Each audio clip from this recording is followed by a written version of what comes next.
Dans cette vidéo, nous allons apprendre à tracer les trois hauteurs dans un triangle donné. Donc ici, je rappelle la définition d'une hauteur, c'est la droite qui passe par un sommet et qui est perpendiculaire au côté opposé. Donc si nous voulons tracer la hauteur qui passe par le sommet A, ça va être la droite qui passe par le sommet A et qui est perpendiculaire au côté opposé. Ici, notre côté opposé à A, c'est CB.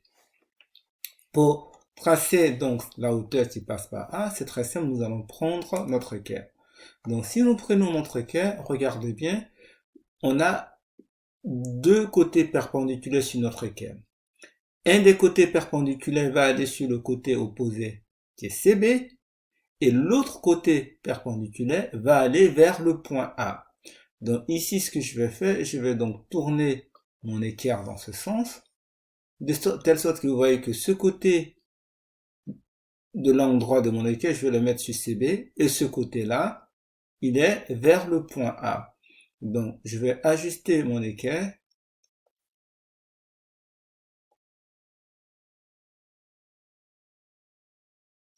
Une fois que j'ai bien positionné mon équerre, donc j'ai mon côté, un des côtés de l'angle droit qui est sur CB, l'autre côté qui est vers le haut, là où se trouve le point A, je vais simplement glisser donc mon équerre jusqu'au point A.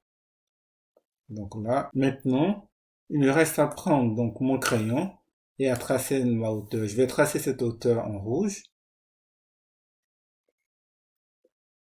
Je vois bien qu'elle passe par le point A et elle sera perpendiculaire au côté opposé CB. J'ai tracé une partie de ma hauteur avec mon équerre. Je vais prendre ma règle et prolonger simplement cette hauteur.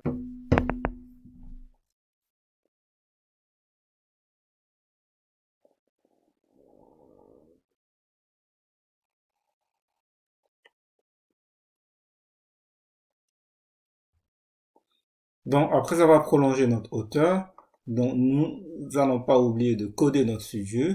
Donc, nous avons donc une droite qui passe par le sommet A et qui est perpendiculaire au côté opposé CB. Donc, voilà ma première hauteur. Maintenant, on va essayer de tracer la hauteur issue, par exemple, du sommet B. Donc, pour tracer la hauteur issue du sommet B, c'est aussi le même principe. Donc, cette fois-ci, notre sommet, c'est B. Et notre côté opposé, c'est CA. Donc, nous allons prendre notre équerre. On prend notre équerre ici. Donc, on va placer un côté de notre angle droit sur CA et l'autre vers le point B. Donc, je vais positionner mon équerre dans ce sens-là, de telle sorte que je puisse mettre ce côté de l'angle droit sur CA et l'autre côté qui va vers le bas, là où se trouve le point B. Mais regardez ici. Donc, en faisant cela, regardez ce qui se passe.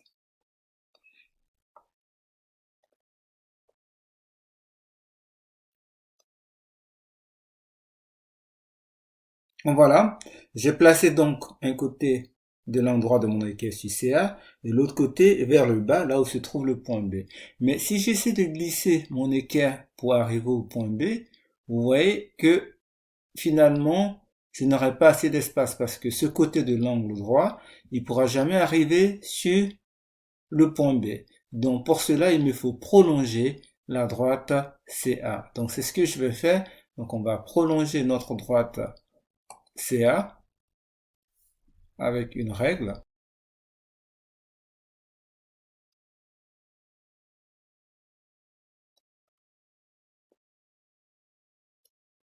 Donc une fois que j'ai prolongé ma droite CA, je reprends mon équerre et je vais refaire donc ce que j'avais fait avant. Donc mettre un côté de l'angle droite sur CA et l'autre côté vers le point B. Donc du coup, je fais comme ça. Cette fois-ci, vous voyez, j'ai assez d'espace pour prolonger mon équerre jusqu'à ce que le deuxième côté de l'angle droit arrive vers le point B. Et voilà, je prends mon crayon. Cette fois-ci, je vais tracer ma deuxième hauteur en couleur verte et je trace une partie, et je vais tracer une partie donc de ma hauteur avec mon équerre. Donc une fois que j'ai tracé une partie de ma hauteur avec mon équerre, donc je prends ma règle et je vais juste prolonger cette hauteur là.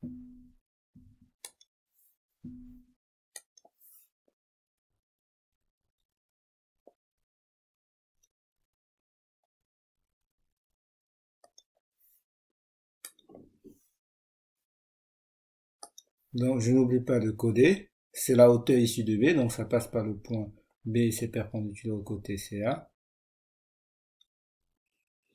Maintenant, il me reste à construire la hauteur issue du sommet C. Donc, si je veux construire la hauteur issue du sommet C, mon côté opposé c'est CA. Donc, je vais essayer de placer donc l'angle, un côté de l'angle droit de mon équerre sur CA et l'autre côté vers le point C. Donc, je prends mon équerre. Donc, ici, je vais le pivoter.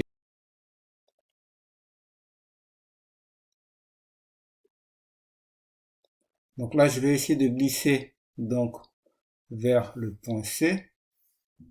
Donc je vais glisser, donc je vais garder un côté sur AB et glisser mon équerre l'autre côté vers le point C. Donc je vais le glisser comme ça jusqu'à arriver au point C.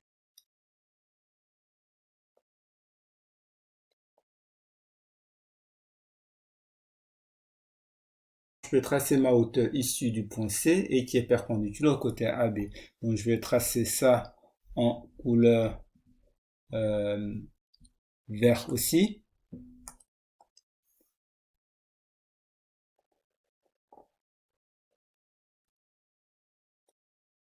Donc une fois que j'ai tracé une partie de cette hauteur, je vais prendre ma règle, je vais la prolonger.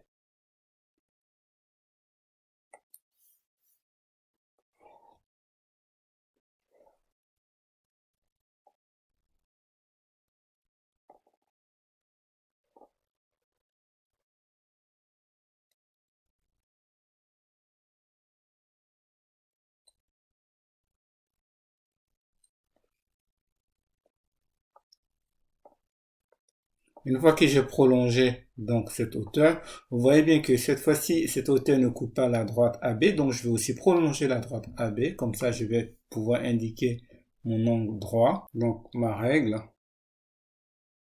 pour prolonger le côté AB, afin de pouvoir placer donc l'angle droit.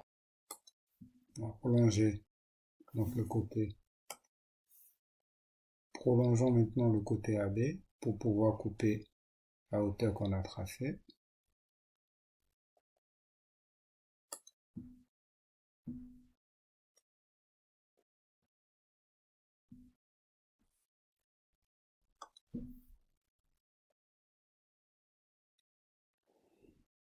Donc voilà comment tracer les trois hauteurs.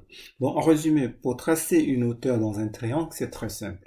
Donc si je veux tracer par exemple la hauteur issue d'un sommet A, je regarde quel est le côté qui est opposé à ce sommet A. Je prends mon équerre. Sur mon équerre, il y a deux côtés qui sont perpendiculaires. Je vais positionner un des côtés perpendiculaires sur le côté opposé à mon sommet. Et je vais positionner l'équerre de telle sorte que l'autre côté perpendiculaire aille vers mon sommet. Après, je vais glisser mon équerre sur le côté opposé jusqu'à ce que j'arrive au sommet considéré. Si éventuellement, lorsque je suis en train de glisser mon équerre, je me rends compte que je n'ai pas assez de lignes pour glisser mon équerre, dans ce cas, je m'arrête et je prolonge le côté opposé. Dans tous les cas, il faudra, si besoin, prolonger le côté opposé afin de pouvoir placer l'angle droit. Car n'oubliez pas, une fois que vous avez tracé la hauteur, il faut bien coder la figure pour montrer que c'est perpendiculaire au côté opposé.